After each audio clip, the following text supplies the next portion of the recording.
சர்க்கரவே சரணம். சுவாமி ஒரு 50 பேர், அதிகபட்சம் ஒரு 100 பேர் இருக்கும்போது சொன்னது, இது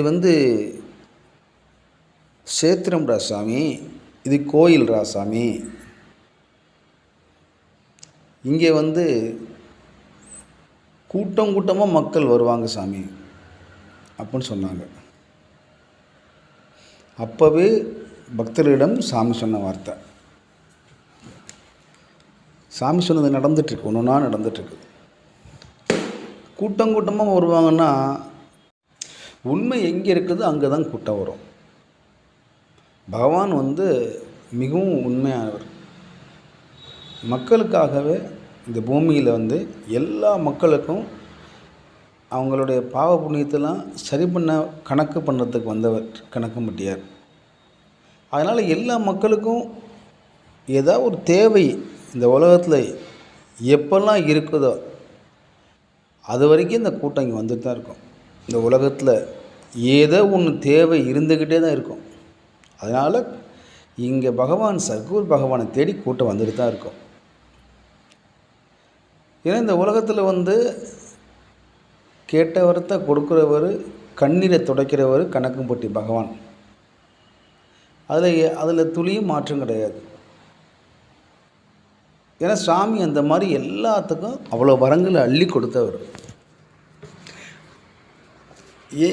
மிகவும் எளிமையானவர், இரக்க குணம் உள்ளவர்.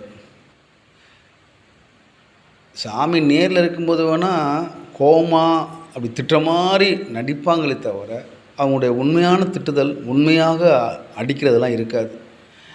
ஒரு முறை குச்சி எடுத்துக்கிட்டு அடித்தாரும் ஒரு அடி என்னுடைய தோலில். அந்த குச்சி சுக்கு சுக்கன்னு நொறுங்கி பறந்துச்சு. ஆனால் உடலில் வலி துளி கூட கிடையாது. குச்சி உடையிற அளவுக்கு அடித்தா வலிக்காதா? ஆனால் வலிக்கலை. ஆனால் சாமி துளி கூட வலி இல்லாத அளவுக்கு இருந்தாங்க. இப்படி மிகவும் அன்பானவர்.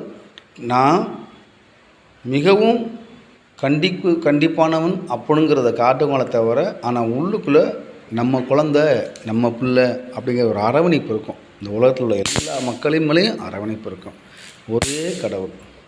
இந்த கலியுகத்தில் பல லட்சம் ஆண்டுகளாக எத்தனையோ அவதாரங்கள் வந்து போனாலும் இப்போ பகவான் கணக்கம்பட்டி சத்குரு மிகவும் மிகவும் சக்தி வாய்ந்த அன்பு கடவுள். அதில் எல்லளவு சந்தேகம் இல்லை. பகவான் சொன்ன மாதிரி கூட்டம் கூட்டமாக வருவாங்கட சாமி, மக்கள் மலை போல் திரண்டு அப்படின்னு சொன்னது கணக்கம்பட்டி. சர்க்குருவே சரணம்.